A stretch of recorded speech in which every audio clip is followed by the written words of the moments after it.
أعوذ بالله من الشيطان الرجيم بسم الله الرحمن الرحيم السلام علیکم ورحمۃ اللہ وبرکاتہ۔ الحمد للہ رب العالمین والصلاة والسلام علی سید الانبیاء والمرسلین، اما بعد۔ محترم ناظرین کرام، آج کے اپنی اس ویڈیو میں ہم بہت ہی اہم مسئلے پر گفتگو کریں گے جو قربانی سے متعلق ہے۔ کئی سارے احباب نے فون کال کے ذریعے یہ معلوم کیا کہ ہمیں یہ بتائیں کہ آخر ہم قربانی کس کی جانب سے کریں، اپنی طرف سے قربانی کریں، اپنی بیوی کی طرف سے قربانی کریں، یا نبی اکرم صلی اللہ علیہ وسلم کی جانب سے قربانی کریں، یا اپنے ماں باپ کی طرف سے قربانی کریں، یا ہمارے وہ ماں باپ جو دنیا سے رخصت ہو چکے ہیں ان کی طرف سے قربانی کریں۔ آخر ہم قربانی کریں تو کس کی جانب سے کریں؟ اس کے تعلق سے یاد رکھیں، یہ ایک ایسا اہم مسئلہ ہے کہ بعض مرتبہ آدمی قربانی کرنے کے بعد بھی قربانی نہ کرنے والوں میں شمار ہوتا ہے اور قربانی کرنے کے بعد بھی گنہگار ہوتا ہے۔ اس جملے کو سمجھیں، قربانی نہ کرنے کے بعد، قربانی کرنے کے بعد بھی گنہگار رہتا ہے۔ اس کے لیے کچھ شرائط ہیں، اگر ہم ان شرائط کو سمجھ لیں تو ہمارے لیے آسانی ہو جائے گی کہ آخر ہم قربانی کس کی طرف سے کریں۔ تو یاد رکھیں، قربانی کے واجب ہونے کے لیے کچھ شرائط ہیں۔ شرط نمبر 1 مسلمان ہونا، یعنی کسی غیر مسلم پر قربانی واجب نہیں ہے۔ نمبر 2 آزاد ہونا، یعنی کسی غلام پر قربانی واجب نہیں ہے۔ نمبر 3 بالغ ہونا، کسی نابالغ پر قربانی واجب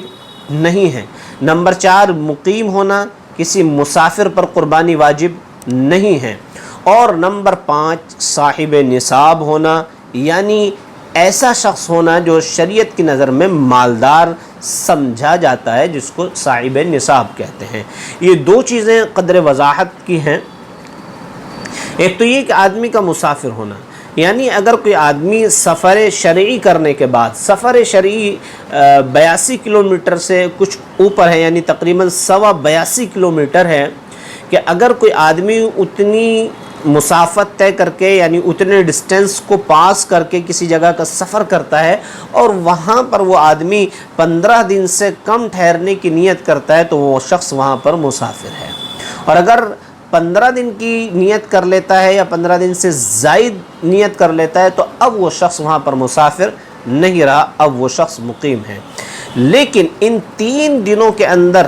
اگر کوئی آدمی سفر سے واپس نہیں آتا ہے، مثلا کسی آدمی نے عید سے 1 روز پہلے سفر کیا اور وہ ان 3 دنوں کے یعنی 10، 11 اور 12 تاریخ کی عصر سے پہلے اپنے وطن واپس آ جاتا ہے، یعنی اب اس کا سفر ختم ہو جاتا ہے، تو اب وہ شخص مسافر نہیں ہے، اب وہ مقیم ہو چکا ہے۔ تو اگر ان 3 دنوں کے اندر جو ایام قربانی کہلاتے ہیں، جو قربانی کے دن کہلاتے ہیں، اگر کوئی آدمی سفر سے واپس آ جاتا ہے تو اب اس پر قربانی واجب ہے۔ یا اسی طرح مان لیجئے کوئی آدمی اپنے گھر پر تھا، یعنی 10 تاریخ کو یہاں تھا اور اس نے 10 تاریخ کو قربانی نہ کر کے 11 تاریخ کو سفر کیا اور سفر میں چلا گیا، اس پر بھی قربانی واجب ہے، کیونکہ قربانی کے جو ایام ہیں، قربانی کے جو دن ہیں، یہ ان دنوں میں اپنے گھر پر موجود تھا، یعنی یہ مقیم تھا، تو اس پر بھی قربانی واجب ہے۔ تو ایسا شخص جو قربانی کے دنوں سے پہلے سفر طے کر کے، جس کو سفر شرعی کہا جاتا ہے، چلا گیا اور پھر قربانی کے ایام گزرنے کے بعد اگر وہ شخص واپس آتا ہے تو اب اس پر قربانی نہیں ہے۔ ایک جو اگلا مسئلہ جو تھوڑا اور زیادہ وضاحت طلب ہے وہ ہے صاحب نصاب ہونا۔ صاحب نصاب ہونا یعنی شریعت کی نظر میں اتنا مالدار ہونا جس پر کہ قربانی واجب ہے۔ صاحب نصاب کی جو ویلیو ہے وہ یہ ہے کہ 52.5 تولہ چاندی اور 7.5 تولہ سونا ہے۔ 52.5 تولہ چاندی یعنی 612 گرام 307 ملی گرام چاندی ہے، اور سونا 87 گرام اور 480 ملی گرام غالباً یہ سونے کا نصاب ہے۔ تو اگر کسی آدمی کے پاس اتنی چیزیں موجود ہیں، یعنی اتنی ملکیت موجود ہے، تو وہ شخص صاحب نصاب ہے۔ اچھا، دو چیزیں یہاں پر بہت زیادہ قابل غور ہیں۔ ایک تو یہ کہ یہ جو چاندی کا نصاب ہے یہ وہ نصاب ہے جو زکوٰۃ کے لیے ہے،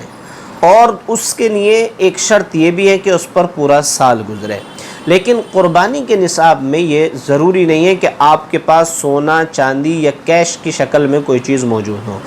بلکہ اگر کسی آدمی کے پاس اس کی ضرورت سے زیادہ کچھ چیزیں موجود ہیں، اگر ان کو بھی کاؤنٹ کر لیا جائے، ان کی بھی قیمت لگا لی جائے اور وہ قیمت لگ کر نصاب کو پہنچ جائے، یعنی اس ویلیو کو کراس کر جائے، تو اس پر بھی قربانی واجب ہے۔ اور یہ ان 3 دنوں کے اندر صاحب نصاب ہونا ضروری ہے۔ مثلا کوئی آدمی ایسا ہے کہ قربانی 10 ذی الحجہ کو اس کے پاس پیسے نہیں تھے، 11 کو بھی اس کے پاس پیسے نہیں تھے، لیکن 12 کو اس کے پاس اتنے پیسے آ گئے جس سے یہ صاحب نصاب ہو جائے، تو اب اس پر قربانی واجب ہے، کیونکہ اس پر سال گزرنا بھی ضروری نہیں ہے، بلکہ ان 3 دنوں میں صاحب نصاب ہونا ضروری ہے۔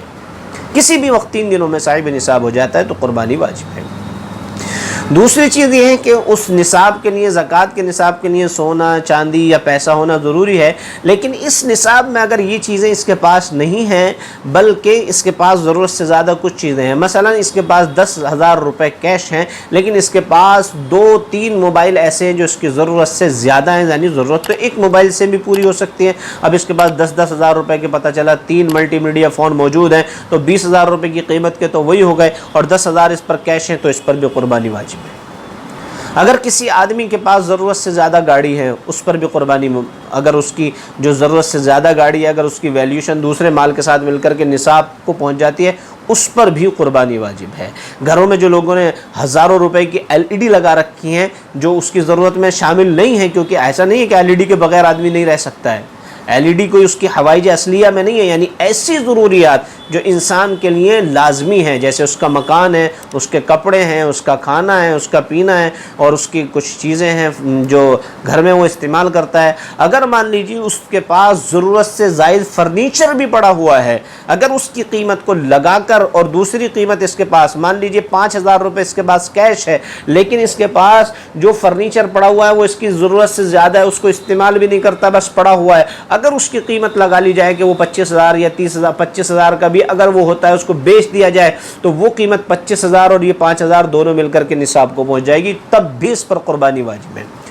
کل ملا کر یہ ہے کہ تقریباً 90% لوگوں پر قربانی واجب ہوتی ہے، لیکن مسئلہ معلوم نہیں کرتے۔ اس مسئلے پہ میں آپ پر زیادہ بحث نہ کر کے صرف اتنا کہوں گا کہ آپ کے پاس جو بھی ملکیت ہے، جو کچھ بھی آپ کے پاس آپ کی سیونگ ہے، اس کو اپنے مقامی علماء کو بتا کر کے آپ معلوم کر لیں کہ آپ صاحب نصاب ہیں کہ نہیں ہیں۔ اب مسئلہ یہ ہوتا ہے کہ گھر میں اگر 4 یا 5 لوگ ہیں تو کیا وہ سارے کے سارے اگر صاحب نصاب ہیں تو ان سب کو قربانی کرنی چاہیے، یا ان کی طرف سے کوئی ایک شخص قربانی کر دے تو قربانی ادا ہو جائے گی؟ یاد رکھیں، اگر کسی گھر کے اندر 5 لوگ ہیں اور وہ 5 کے 5 صاحب نصاب ہیں تو ان 5 کو قربانی، اپنی اپنی قربانی واجب ہے۔ سب سے پہلے اپنی قربانی واجب ہے۔ اپنی واجب قربانی کے بعد اگر کوئی آدمی اپنے مرحومین کی طرف سے قربانی کرنا چاہتا ہے تو کر سکتا ہے، اگر کوئی آدمی اپنی بیوی کی طرف سے قربانی کرنا چاہتا ہے تو کر سکتا ہے، اگر کوئی آدمی اپنے بیٹے کی طرف سے قربانی کرنا چاہتا ہے تو کر سکتا ہے۔ مان لیجیے ایک باپ، 2 بیٹے، 1 بہو، یا یوں کہہ لیجیے کہ 2 بیٹے اور 2 بہویں ہیں۔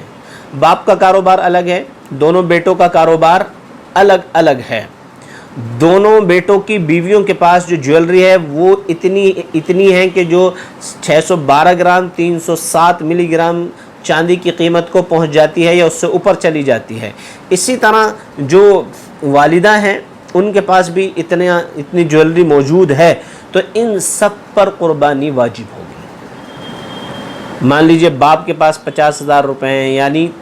30 سے 25,000 روپے سم تھنگ میں یہ نصاب پورا ہو جاتا ہے، تو ان 5 لوگوں کے پاس اگر 25 سے 30,000 روپے کی سیونگ موجود ہے، اس کی قیمت آپ لگا لیں 612 گرام 307 ملی گرام چاندی کی قیمت کو آپ لگا لیں تو آپ کا نصاب پورا ہو جائے گا۔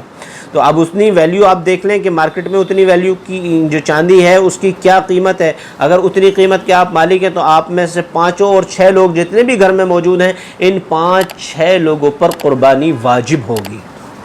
اگر کوئی آدمی یعنی ان 5 یا 6 لوگوں میں کوئی قربانی کے دنوں میں نہیں کرتا ہے تو پھر اس کے بعد اس کے لیے یہ لازم ہے کہ ایک بکرا یا ایک بکری یا اس کی قیمت کو صدقہ کرنا ضروری ہے۔ تو میں نے جو بات کہی تھی کہ بعض مرتبہ قربانی کرنے کے بعد بھی آدمی گناہگار ہوتا ہے، وہ یہی شکل ہے کہ میرے اوپر جو واجب قربانی تھی وہ تو میں نے کی نہیں، بلکہ میں کہتا ہوں پچھلی مرتبہ میں نے اپنے نام سے قربانی کی تھی، اس مرتبہ میں اپنی بیوی کے نام سے قربانی کر رہا ہوں، جبکہ میری بیوی الگ سے صاحب نصاب ہے، اس کے اوپر اس کی قربانی ضروری ہے۔ وہ الگ بات ہے کہ اگر میں اپنی بیوی کی طرف سے قربانی کرتا ہوں تو اس کی قربانی ادا ہو جائے گی، لیکن یہ کہ میں اپنی قربانی چھوڑ کر اپنی بیوی کی طرف سے قربانی کرتا ہوں تو میں گناہگار ہوں گا اس بات کا کہ میں نے اپنی قربانی چھوڑ دی ہے۔ اسی طرح مان لیجئے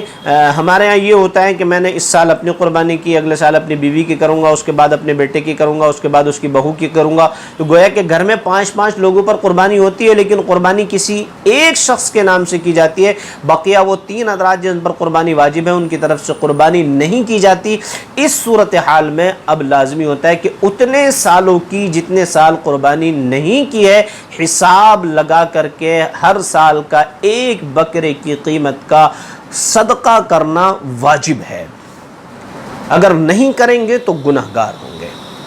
ٹھیک اسی طرح ہمارے معاشرے میں یہ بھی ہوتا ہے کہ صاحب میں نے اس مرتبہ نہ اپنی قربانی کرنی ہے نہ اپنی بیوی کی قربانی کرنی ہے، بلکہ میں اپنے مرحوم باپ یا اپنی مرحومہ والدہ کی طرف سے قربانی کر رہا ہوں۔ یاد رکھیں مرحوم والد والدہ کی طرف سے جو قربانی ہم لوگ کرتے ہیں جبکہ وصیت نہ کی گئی ہو وہ ایصال ثواب ہے، کریں گے تو ثواب ملے گا، اگر نہیں کریں گے تو گناہ کوئی نہیں ہے، لیکن جو قربانی میرے اوپر واجب ہے اگر میں اس کو نہیں کرتا ہوں تو گناہ گار ہے۔ تو قربانی ہر اس شخص پر واجب ہے جو صاحب نصاب ہے۔ اسی طرح ایک اور اہم مسئلہ، مان لیجئے کسی گھر میں ایک باپ ہے، اس کے ساتھ 2 بیٹے ہیں، اب اس کاروبار کا جو مالک ہے وہ باپ ہے اور بیٹے اس کے مالک نہیں ہیں بلکہ بس باپ کی مدد کرتے ہیں، باپ کا تعاون کرتے ہیں، تو اگر صرف باپ کے پاس اتنا مال موجود ہے کہ جو قربانی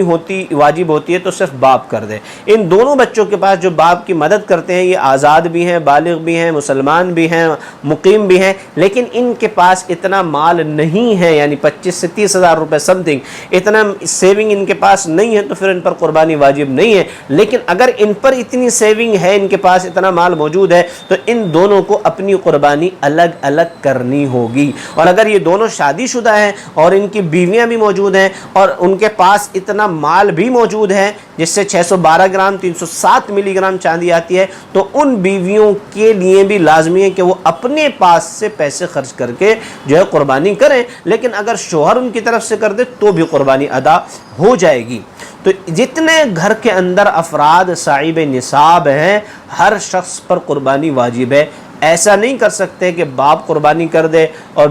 پتہ چلا کہ اس نے جو بچے اس کی طرف سے جو تھے انہوں نے قربانی نہیں کی، وہ گناہگار ہوں گے، عورت بھی گناہگار ہوگی، عورت پر بھی اسی طرح قربانی واجب ہے جس طرح مرد پر قربانی واجب ہے۔ نبی اکرم صلی اللہ علیہ وسلم نے فرمایا کہ جس شخص کو قربانی کرنے کی استطاعت ہے، یعنی جس کو اللہ تعالیٰ نے صاحب نصاب بنایا ہے اور وہ قربانی نہیں کرتا، آپ علیہ الصلاۃ والسلام نے فرمایا وہ ہماری عیدگاہ کے قریب بھی نہ آئے۔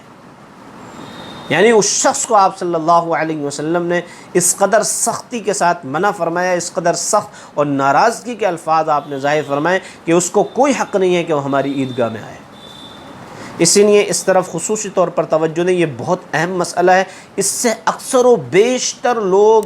غافل ہیں، اس مسئلے کا علم بھی نہیں ہے، تو کہیں ایسا نہ ہو جائے آپ قربانی کرنے کے بعد بھی مجرم ہو جائیں، آپ قربانی کرنے کے بعد بھی گناہگار ہوں۔ لہذا اس مسئلے کو زیادہ سے زیادہ لوگوں کے ساتھ شیئر کریں تاکہ زیادہ سے زیادہ لوگ گناہ سے بچ سکیں اور اس نیک عمل میں ان کا حصہ ہو سکے۔ السلام علیکم ورحمۃ اللہ وبرکاتہ۔ اس ویڈیو کو اپنے دوستوں کے ساتھ ضرور شیئر کیجئے گا اور اس ویڈیو میں کمنٹ کر کے ہمیں لازمی طور پر بتائیے گا کہ آنے والے وقت میں آپ کس طرح کی ویڈیوز دیکھنا پسند کرتے ہیں، اور اگر آپ نے ابھی تک ہمارا چینل سبسکرائب نہیں کیا تو فوراً سبسکرائب کیجئے، ساتھ ہی بیل آئیکن پر کلک کریں تاکہ مزید آنے والی ویڈیوز جہاں وقتاً فوقتاً آپ کے لیے اس چینل پر اپلوڈ کرتے ہیں وہ آپ کو وقت پر ملتی رہیں اور آپ ان سے مستفید ہوتے رہیں۔ اگلی ویڈیو تک ہمیں دیجئے اجازت، اپنا خیال رکھیے گا، اللہ حافظ۔ میرا دل بدل دے میرا دل بدل دے، میرا دل بدل دے، میرا غفلت میں ڈوبا دل بدل دے، میرا غفلت میں ڈوبا